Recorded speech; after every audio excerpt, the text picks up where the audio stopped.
আসসালামু আলাইকুম সুপ্রিয় বন্ধুরা, নুডলস খেতে আমরা কিন্তু কম বেশি সবাই ভালোবাসি। আর সেই রান্নাটা যদি হয় একটু আলাদা বা অন্যরকম তাহলে কেমন হয়। আজকে আমি আপনাদেরকে স্পেশাল একটা নুডলস রান্নার রেসিপি দেখাবো, যেটা দেখলে আপনারা অবাক হয়ে যাবেন। চুলার উপরে একটা হাঁড়ি বসিয়ে এখানে আমি বরবটি কুচি দিয়েছি, তারপরে গাজর দিয়েছি, আলু দিয়েছি, আর এখানে ম্যাগি নুডলসের প্যাকেট দিব 2টা, দিয়ে একটু সিদ্ধ করে নেব। সবজিটা আপনারা আপনাদের পছন্দ মতো দিয়ে দিবেন। আমি সবজিটা কিউব করে কেটে আগে থেকে রেডি করে রেখে দিয়েছিলাম। সিদ্ধ করা হয়ে গিয়েছে, এরকম একটু ঝোল ঝোল থাকা অবস্থায় নামিয়ে নিতে হবে। চুলার উপরে প্যান বসিয়ে তেল দিয়ে কাঁচা পেঁয়াজ কুচি দিয়েছি, কাঁচা মরিচ দিয়েছি, দিয়ে একটু হালকা ভেজে নিচ্ছি। দিয়ে দিচ্ছি লবণ স্বাদ অনুযায়ী, দিয়ে আবার একটু ভেজে নিচ্ছি।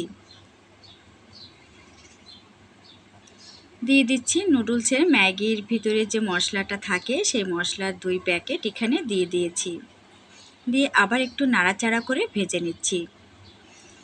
এখানে দিয়ে দিচ্ছি chilli sauce, red chilli sauce. এটা আমার ফ্রোজেন করা ছিল, যার কারণে একটু জেলির মতো হয়ে গিয়েছে। আর দিয়েছি চটপটি বা চাট মশলা, আর সামান্য একটু হলুদের গুঁড়া দিয়ে দিয়েছি। এই চটপটি মশলাটা কিন্তু আমার বাসায় তৈরি করা, ভিডিও আমার চ্যানেলে আছে, আপনারা দেখে নেবেন। দিয়ে দিচ্ছি চিংড়ি মাছ দিয়ে একটু আবার নাড়াচাড়া করে নিচ্ছি। দিয়ে দিচ্ছি টমেটো সস বা টমেটো কেচাপ।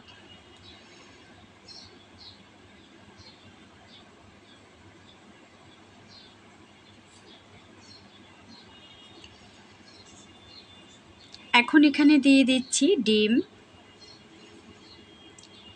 ডিমটা দিয়ে আবার একটু নাড়াচাড়া করে নিচ্ছি। মশলাটা আগে একটু খুব ভালোভাবে ভেজে নেবেন, যেন আবার শক্ত না হয়ে যায়, নরম থাকবে। চুলার জালটা কিন্তু লো আঁচে থাকবে।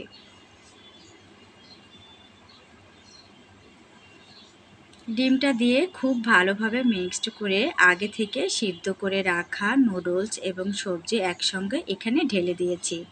এইরকম কিন্তু একটু ঝোল ঝোল থাকবে। আর এখানে দিয়ে দিয়েছি রেড ক্যাপসিকাম এবং গ্রিন ক্যাপসিকাম। মশলাটা যখন ভেজে নেবেন তখন ক্যাপসিকামটা দিয়ে দিবেন আপনারা আপনাদের পছন্দ মতো। আমি ঝোলের সাথে দিয়ে দিয়েছি, কারণ ঝোলের সাথে দিলে ক্যাপসিকামের ঘ্রাণটা একদম পারফেক্টলি থাকে। তবে কাঁচা গন্ধটা যদি দূর করতে চান তাহলে দিয়ে দিবেন মশলা ভাজার সাথে।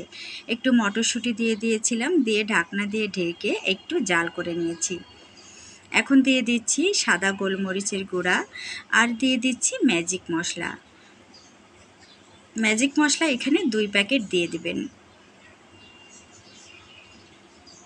আবার একটু টমেটো সস বা টমেটো কেচাপ দিয়ে দিয়েছি।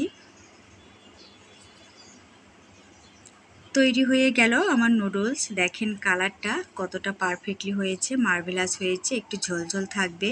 এটা যখন নামিয়ে নিব তখন কিন্তু হালকা একটু এই ঝোলটা শুকিয়ে যাবে।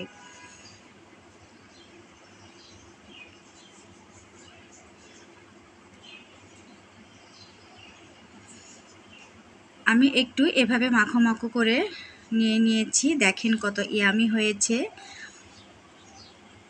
কত লোভনীয় হয়েছে, কত দারুণ একটা ঘ্রাণ বের হয়েছে। এখন একটু ডেকোরেট করে আপনাদেরকে দেখাবো।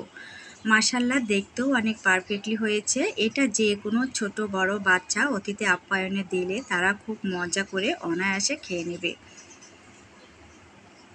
ঝরঝরা নুডলসের চাইতে এই নুডলসটা কিন্তু টেস্ট অনেক বেশি। তো আজ এ পর্যন্ত, সবাই ভালো থাকবেন। আল্লাহ হাফেজ।